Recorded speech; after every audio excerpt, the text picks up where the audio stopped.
देखो बेटा, electrical circuit वाले चैप्टर पर आ गए हैं अपन कैपेसिटर के बीच में। ठीक है ना, क्योंकि अपन जब तक सर्किट को नहीं समझेंगे तब तक कैपेसिटर भी नहीं लगा पाएंगे उसके। ठीक है।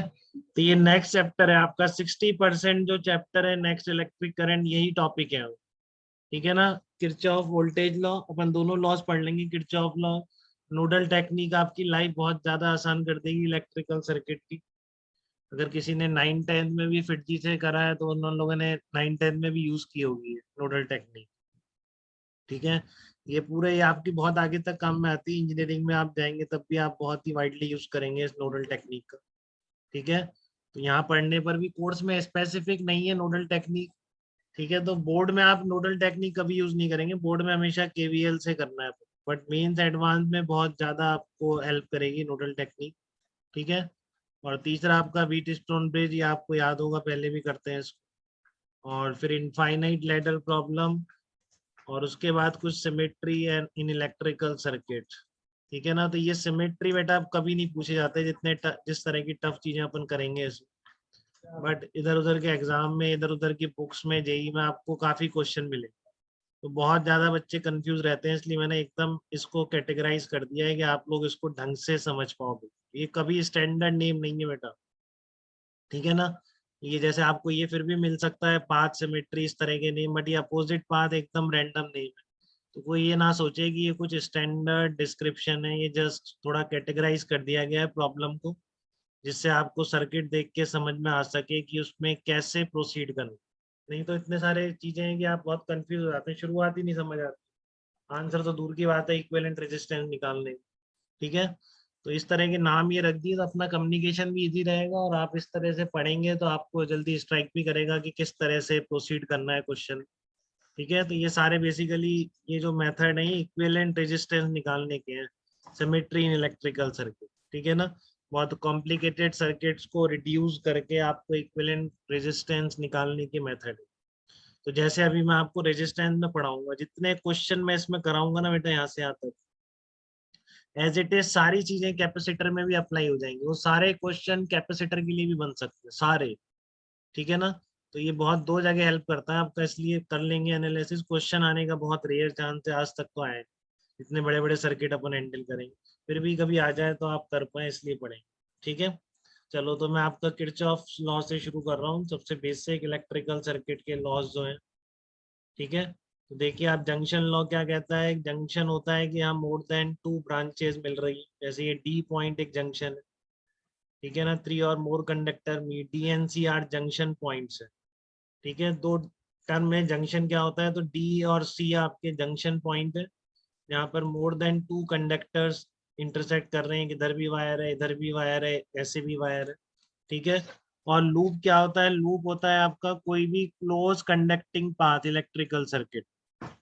ठीक है ना। इलेक्ट्रिकल सर्किट का कोई भी क्लोज कंडक्टिंग पाथ क्या कहलाएगा, आपका लूप कहलाएगा। जैसे ABCDA, एक लूप कंप्लीट हो गया। ABCFEA, ये आपका दूसरा लूप कंप्लीट हो गया। ऐसे एक लूप ये भी बन सकता है, DCFED, ये भी एक लूप कंप्लीट हो गया। तो ये लूप कहलाता है। तो पहला जो लॉ है किरचॉफ का, वो जंक्शन, बेटा वहां सब नहीं पढ़ेंगे अपन इलेक्ट्रिकल सर्किट में। ठीक है ना। आप नोट्स इसी सीक्वेंस में बनाएंगे, आगे पीछे नहीं करना है बिल्कुल। इसको एज ए कैपेसिटी। हाँ, कोई बताओ क्या कह रहे हो। नहीं, कैपेस इसी सीक्वेंस में चलेंगे, नोट्स इसी सीक्वेंस में चलेंगे, आगे पीछे नहीं करना है। ठीक है ना। ओके। हाँ बिल्कुल इसी सीक्वेंस में चलेंगे। तो देखो किरचॉफ जंक्शन लॉ क्या होता है आपका, वो देखो किरचॉफ जंक्शन लॉ। तो एट एनी जंक्शन पॉइंट, जैसे कि जंक्शन पॉइंट है यहाँ पर, summation of I equal to 0 होता है। इसका क्या मतलब है कि जितनी करंट आएगी उतनी करंट जाएगी। क्योंकि मान लो 2 कूलम पर सेकंड आ रहे हैं और जा रहे हैं 3 कूलम पर सेकंड, ऐसा नहीं हो सकता। या 3 कूलम पर सेकंड आए और 2 कूलम पर सेकंड चले गए, तो 1 कूलम पर सेकंड कहीं जमा नहीं हो सकते। ठीक है ना। जैसे आप कंटिन्यूटी इक्वेशन लगाते थे, उसी तरह की बात है, जितना चार्ज आएगा उतना चार्ज जाएगा। तो algebraic sum of currents will be 0। Algebraic sum का मतलब कि अगर आने वाले को पॉजिटिव बोल दिया तो जाने वाले को नेगेटिव बोल, और ऐड करोगे तो सम क्या आना चाहिए, 0 आना चाहिए।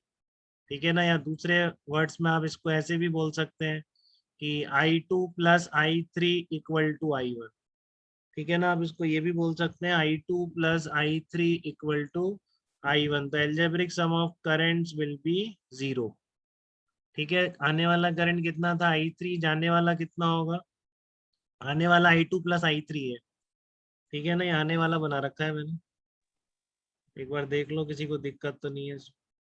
ये वाला आने वाला है I2 और ये भी आने वाला है, तो ये I2 plus I3 equal to किसके हो जाएगा, I1 के इक्वल हो जाएगा, ठीक है। ये जंक्शन लॉ है। इसका बेसिक लॉ अगर कोई पूछे किस पर बेस्ड है, बेसिक प्रिंसिपल कुछ है फिजिक्स के, charge conservation, volume conservation, energy conservation, momentum conservation, तो वो बेसिक बोले जाते हैं। तो किरचॉफ जंक्शन लॉ का बेसिक प्रिंसिपल क्या है, चार्ज कंजर्वेशन, ठीक है। जो दूसरा लॉ अपन पढ़ने वाले हैं वो बेसिकली किस पर बेस्ड है, वो एनर्जी कंजर्वेशन पर बेस्ड, लूप लॉ। तो ये बड़ा सिंपल था, आने वाली करंट इक्वल्स टू जाने वाली करंट, किसी को भी दिक्कत नहीं होनी चाहिए, ठीक है ना। नेट आने अभी तक यहीं से शुरू कर रहे हैं बेटा, कोई आगे पीछे नहीं है, जितने लोग अभी आए हैं वो सब शुरू से ही कर रहा हूँ। दो लॉ पढ़ा रहा हूँ मैं इलेक्ट्रिकल सर्किट के। ये जंक्शन लॉ है आपका, नेट आने वाली करंट इक्वल्स टू नेट जाने वाली करंट, और Kirchhoff loop law basically energy conservation principle. तो ये क्या कह रहा है, ये कहता है आपको कि जैसे आपने ये करा, मान लो ABCD, इस लूप में आप चलोगे इस तरीके से, तो जहां पर भी पोटेंशियल डिफरेंस है वहां पर पोटेंशियल डिफरेंस लिखते जाइए और सबको ऐड करेंगे, ठीक है। तो सम कितना आना चाहिए, 0 आना चाहिए, ठीक है। तो ये वो है कि क्लोज लूप में वर्क डन जो होगा चार्ज पर 0 होगा, ठीक है। तो स्टेटमेंट बोर्ड में भी कैसे लिखेंगे आप, algebraic sum of potential differences in any loop will be equal to 0, ठीक है। तो इसको अप्लाई करना भी सीखेंगे हम, आगे चलते हैं। अभी तब धीरे धीरे हमको अप्लाई करना पता पड़ेगा इसको मैं KVL बोल रहा हूँ इसको, ठीक है ना। इसको मैं KVL बोलूंगा, किरचॉफ वोल्टेज लॉ भी बोल सकते हैं इसको। तो जो मैं KVL रेफर कर रहा हूँ बेसिकली, इस रास्ते पर चलते हुए पोटेंशियल लिखने को KVL बोलूंगा मैं, ठीक है ना, किरचॉफ वोल्टेज लॉ। तो ये आपको बता दिया मैंने, junction law is based on charge conservation, and loop law जो सेकंड लॉ है किरचॉफ का, that is based on energy conservation, की किसी भी क्लोज पाथ में वर्क डन 0, ठीक है। इलेक्ट्रिकल सर्किट में क्लोज पाथ पे क्या रहेगा, वर्क डन 0 रहेगा। तो आप देखो जैसे आपको अप्लाई करना सीखना है, आप सेकंड लॉ को बता रहा हूँ, पहला तो कर ही सकते हैं सब। इस तरह से अप्लीकेबल होगा बेटा किरचॉफ वोल्टेज लॉ, बहुत ध्यान से समझना है सबको। कि ये कोई पार्ट ऑफ द सर्किट आपको दिखा रखा है, part of the circuit is shown in the figure, then find out VA minus VB। तो आपको VA माइनस VB निकालना है, ठीक है ना।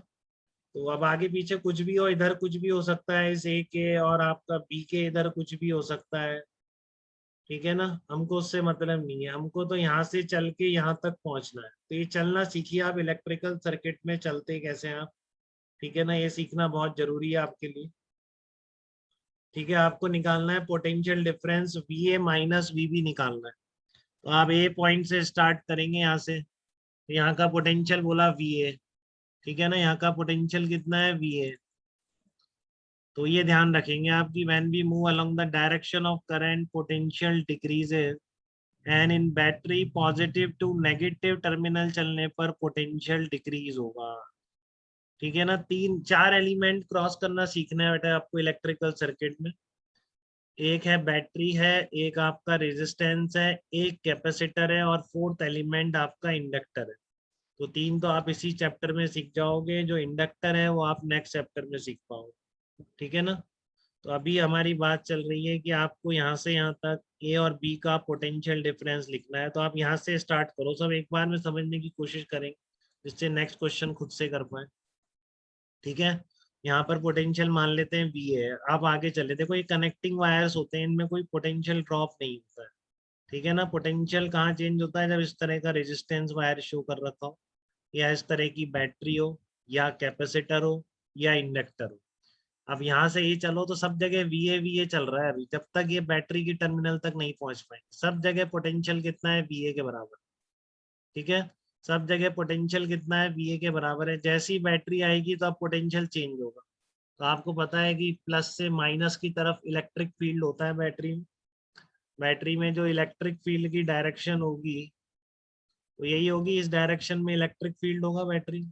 तो इस डायरेक्शन में चलने पर क्या होगा, पोटेंशियल ड्रॉप होगा। ठीक है ना, इस डायरेक्शन में चलने पर पोटेंशियल क्या होगा, ड्रॉप होगा, क्योंकि इलेक्ट्रिक फील्ड की डायरेक्शन में पोटेंशियल ड्रॉप होता है। कैसे भी याद रख लें, यहाँ प्लस से माइनस जाते हैं तो ड्रॉप होगा बैटरी। तो यहाँ पर VA था, 2 वोल्ट की बैटरी मिली, आपने क्या लिख दिया, -2 लिख दिया।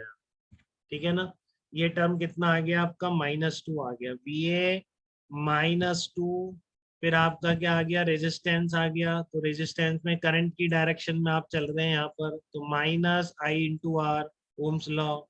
अगर R रेजिस्टेंस है तो उसके अक्रॉस पोटेंशियल डिफरेंस कितना होता है, 3 एम्पियर दे रखी है आपको, रेजिस्टेंस 3 ओम बोल रखा है।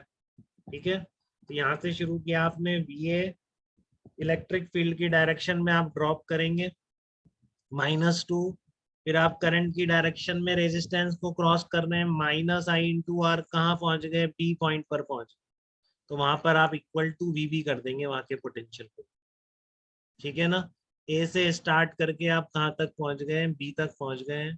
तो VA -2 -I/R इक्वल टू कहाँ पर पहुंच गए, बी पॉइंट पे, इक्वल टू VB। तो यहाँ से देखो आप, VA माइनस VB आपका क्या निकल के आ गया, 11 वोल्ट निकल के आया कि नहीं, है ये आपका आंसर। ठीक है, अब यहाँ पर ये चलना बिल्कुल जरूरी नहीं था कि आप A से B की तरफ चलो, आपकी मर्जी है, इसमें कोई दिक्कत नहीं है। ठीक है ना, जैसे आपको अच्छा लगे वैसे चले। बट मैं इंडक्टर इंडक्टर जब पढ़ाऊंगा तो मैं वहां पर आपकी डायरेक्शन रेस्ट्रिक्ट करूंगा। ठीक है ना, उससे पहले मुझे कोई मतलब नहीं है कि आप A से B जाएं या B से A की तरफ जा रहे हैं, जैसा आप करना चाहें। तो B से A की तरफ लिख लो, देखो आंसर यही आना चाहिए, आंसर चेंज नहीं होना है, कि अगर आंसर चेंज हो गया तो आप गलती करिए कहीं ना कहीं। ठीक है, तो आप B से A तक चल के देखो एक बार, B से A तक चलो, तो B से आपने क्या लिखोगे, VB लिख दोगे सबसे पहले। आप B पर क्या लिख दोगे, VB लिख दोगे क्या। देखो यहाँ से VB आया आपका। अब आप जब रेजिस्टेंस को क्रॉस कर रहे हैं, आप इलेक्ट्रिक करंट के अपोजिट डायरेक्शन में क्रॉस कर, तो आप क्या करोगे, प्लस कर दोगे, क्योंकि इलेक्ट्रिक करंट की डायरेक्शन में चलने पर पोटेंशियल ड्रॉप होता है। When we move along the direction of current in the resistor, potential decreases. ठीक है, यहाँ से यहाँ तक आप जब चल रहे हो तो आप करंट की डायरेक्शन के अपोजिट चल रहे हो, तो आप +I/R कर देंगे। ठीक है ना बेटा, एक पॉइंट से दूसरे पॉइंट तक पहुंचना सिखा रहा हूँ, मतलब एक का पोटेंशियल पता हो तो उसको किसी दूसरे पॉइंट के पोटेंशियल की टर्म में आप इलेक्ट्रिकल सर्किट में कैसे लिखेंगे, वो सारी चीजें बता रहा हूँ मैं। ठीक है ना, आपने VB पर पोटेंशियल VB बोला, अब यहाँ पर आप जब आगे चले, करंट के अपोजिट चल रहे हैं आप, तो आप +I/R कर देंगे। ठीक है, जब आप बैटरी क्रॉस कर रहे हैं, तो बैटरी को क्रॉस करने पर आपने क्या किया, बैटरी को क्रॉस कर रहे हैं तो आप माइनस से प्लस की तरफ कर रहे हैं, तो प्लस कर देंगे, अपोजिट चल रहे हैं, इलेक्ट्रिक फील्ड के पोटेंशियल बढ़ेगा, ये तो आपको पहले से ही पता। ठीक है ना, +2 इक्वल टू कहाँ पहुंच गए, A पॉइंट पर पहुंच। तो यहाँ से VA माइनस VB कितना निकल के आ रहा है, वही 11 वोल्ट निकल के आ रहा है, उसमें तो चेंज आना ही नहीं चाहिए। ठीक है, तो आपको ही समझ में आया, आप चल कैसे भी सकते हैं, बट चीजें आप प्रॉपर, जितना डाउन हो रहा है उतना डाउन करें, जितना पोटेंशियल बढ़ रहा है उतना पोटेंशियल बढ़ा है। ठीक है, यहाँ तक